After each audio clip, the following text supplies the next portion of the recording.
요즘 국회의원 월급이 공개되어 화제이죠. 세후 약 992만원, 연봉 1억 5천, 1인당 국내 총생산을 감안하면 세계 최고 수준입니다. 이외에도 사무실 지원 경비 1억 원, 명절 휴가비 800만원, 1년에 2번은 해외 시찰. 물론 비즈니스석으로 갑니다.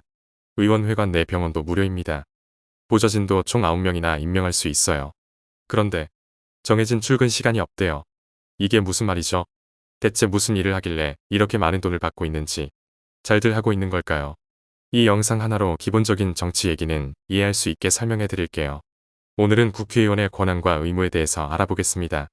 국회의원에 대해서는 우리나라 최고법인 헌법에서 자세히 설명해주고 있어요. 아시다시피 우리나라 정부는 삼권 분립체제입니다.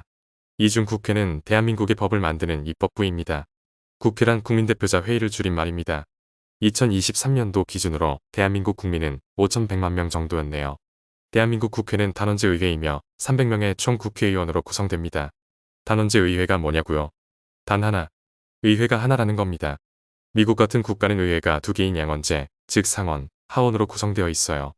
결정하는 의회가 2개이기 때문에 상원에서 통과한 안건이라도 하원에서 다시 한번 통과가 되어야 합니다. 우리나라의 경우 단 하나의 의회가 모든 입법 권한을 갖고 있습니다. 그래서 법안 통과가 신속하게 결정될 수 있어요. 국회를 구성하는 사람들은 국회의원입니다. 국민은 국회의원을 선출해서 뽑습니다. 4년에 한 번이죠. 그렇다면 국회의원이 무슨 일을 해야 할까요? 크게는 입법권, 예산심의, 국정감사입니다. 먼저 아까 말씀드린 것처럼 국회의원은 새로운 법률을 만들고 기존 법률을 수정 또는 폐지할 수 있는 권한을 가지고 있습니다. 이게 얼마나 큰 권한이냐고요? 우리나라 법 중에서 헌법이 1등이고요. 그 다음이 법률입니다. 전부 만들고 수정하고 없앨 수도 있는 거예요. 최근 예를 들면 더불어민주당에서 전 국민에게 25만 원을 지급하는 법을 처리했죠. 이렇게 중요한 일을 쉽게 처리하지는 않겠죠. 그렇다면 새로운 법률은 어떻게 만들어질까요? 4가지 단계예요. 첫 번째 발의 단계입니다. 국회의원이 예를 들어 A라는 법을 만들고 싶으면 다른 국회의원 10인 이상의 동의를 얻어야 합니다. 그럼 이 법은 상임위원회로 넘어갑니다.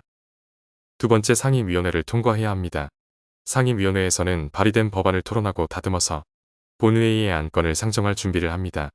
초안을 다듬어서 최종안으로 만드는 거예요. 대한민국 국회에는 총 17개의 상임위원회가 있는데 이 위원회도 결국 특정 분야의 전문 지식을 가진 국회의원으로 구성됩니다. 쉽게 말하면 국회의원들이 임기 동안 국회를 갖게 되는 거죠. 그리고 세 번째, 상임위원회를 통과한 법안은 본회의에서 심의 및 의결됩니다. 그런데 아무리 완벽한 법이라고 해도 본회의까지 올라가는 게 진짜 어려워요. 왜냐? 본회의가 열리려면 4분의 1 이상, 그러니까 75명의 동의가 필요하기 때문이에요. 그리고 이 본회의를 통과하기 위해서는 150명 이상의 출석한 사람의 과반수 이상의 찬성이 필요합니다.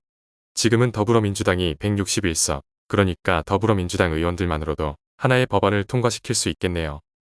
이렇게 국회를 통과한 법안은 정부로 이송됩니다.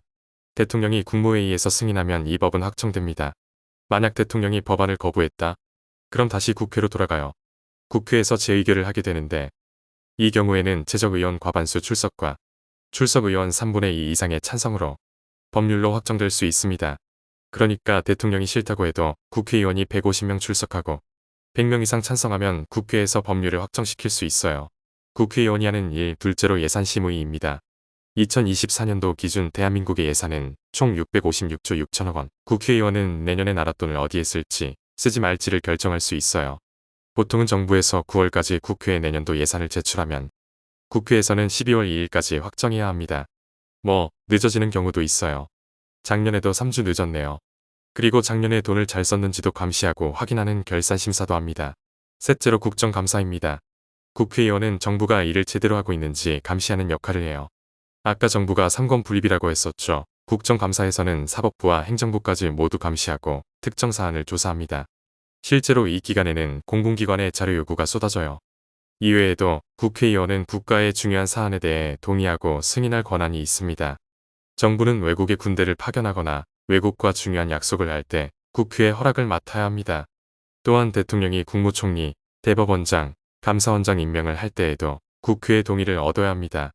대통령의 임명을 거부할 수도 있다니 국회의 권한이 정말 크네요. 그럼 권한은 이렇게 많은데 국회의원의 의무는 무엇일까요? 이는 국회법과 헌법에 잘 나와 있습니다. 헌법을 준수하고 국가의 이익을 우선으로 한다. 국회의원의 직무를 양심에 따라 성실히 수행한다. 또 청렴의 의무가 있으며 지위를 이용하여 재산상의 이익을 취득하지도 말아야 합니다. 그렇다면 우리는 어떻게 견제할 수 있을까요? 국민이 국회의원을 감시하고 정책을 제안할 수 있는 제도는 많아요. 우선 국회 홈페이지에서 의원활동 메뉴를 클릭하면 누가 어떤 상임위원회 소속인지 알 수 있어요. 의안정보에서는 국회의원이 어떤 법안을 발의하고 있는지도 볼 수 있습니다. 위원회 회의록에 들어가면 누가 출석했는지, 어떤 발언을 했는지도 알 수 있습니다. 정치 참여는 우리가 더 나은 사회를 만들어가는 중요한 방법입니다. 저도 아직 미숙하지만 같이 해보시죠. 더 많은 정보는 댓글로 남겨주세요.